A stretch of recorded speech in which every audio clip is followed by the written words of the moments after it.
Senhor, estamos todos reunidos em teu nome, rogando vossas bênçãos para que possamos nos fortalecer, aprender e vivenciar os vossos ensinamentos, nos tornando melhores a cada dia. Pedimos, Mestre querido, a vossa permissão para iniciarmos o Evangelho de hoje. Evangelho de Jesus, segundo o Espiritismo, capítulo 19. A fé transporta montanhas.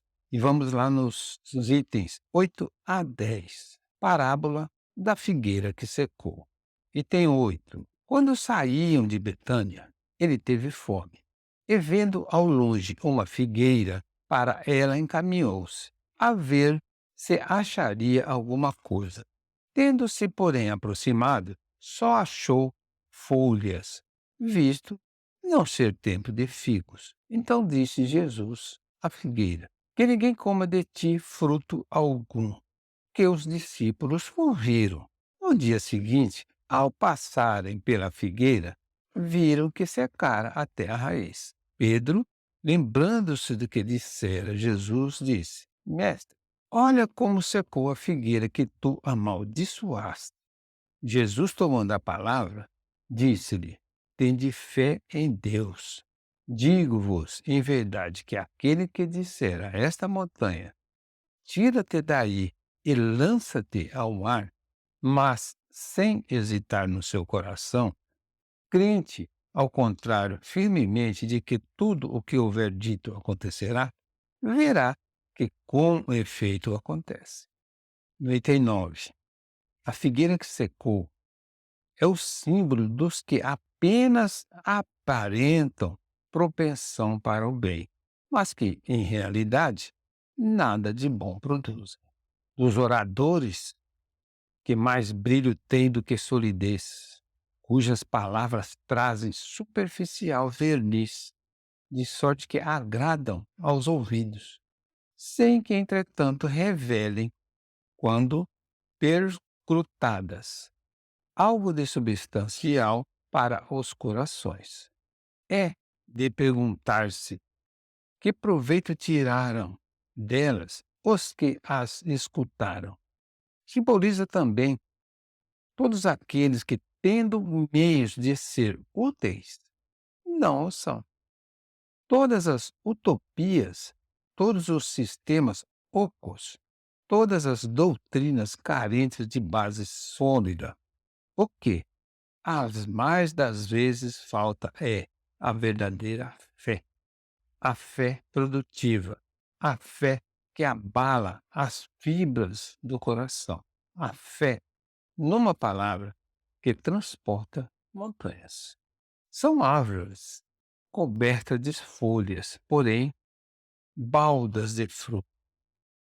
Por isso é que Jesus as condena à esterilidade, porquanto dia virá em que se acharão secas até a raiz. Quer dizer que todos os sistemas, todas as doutrinas que nenhum bem para a humanidade houverem produzido, cairão, reduzidas a nada. Que todos os homens, deliberadamente inúteis, por não terem posto em ação os recursos que traziam consigo, serão tratados como a figueira que secou. No item 10. Os médiuns são os intérpretes dos espíritos. Suprem neles últimos a falta de órgãos materiais pelos quais transmitam suas instruções. Então, os espíritos precisam dos órgãos materiais para transmitir as suas instruções. Daí vem os serem dotados de faculdades para esse efeito. No caso, os médios, né? Daí eles são dotados de faculdades para esse efeito. Nos tempos atuais de renovação social, cabe-lhes uma missão especialíssima. São árvores destinadas a fornecer alimento espiritual aos seus irmãos. Multiplicam-se em número para que abunde o alimento.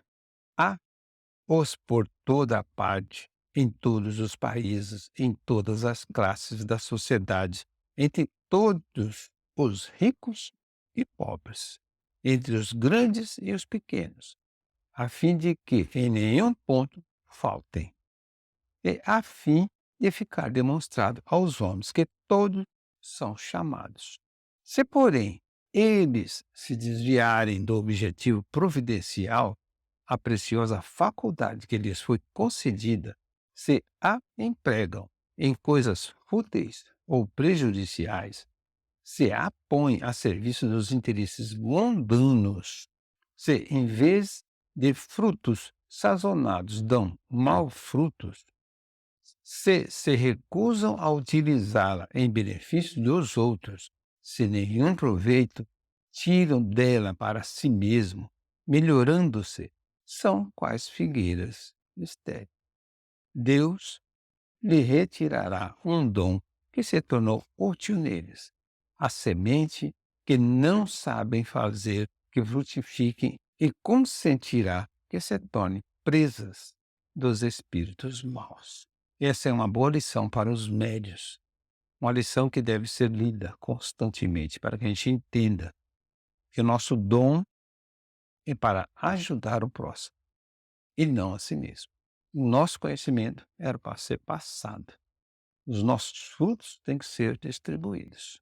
Encerramos aqui uma parte do capítulo 19. A fé transporta as montanhas. Agradecemos ao Mestre Jesus todo o amparo e toda a proteção.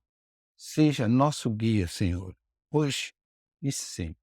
Auxilie-nos a sermos tão bons como o Evangelho nos ensina, a sermos mais amáveis, pacientes e resignados perante as provações que precisamos viver.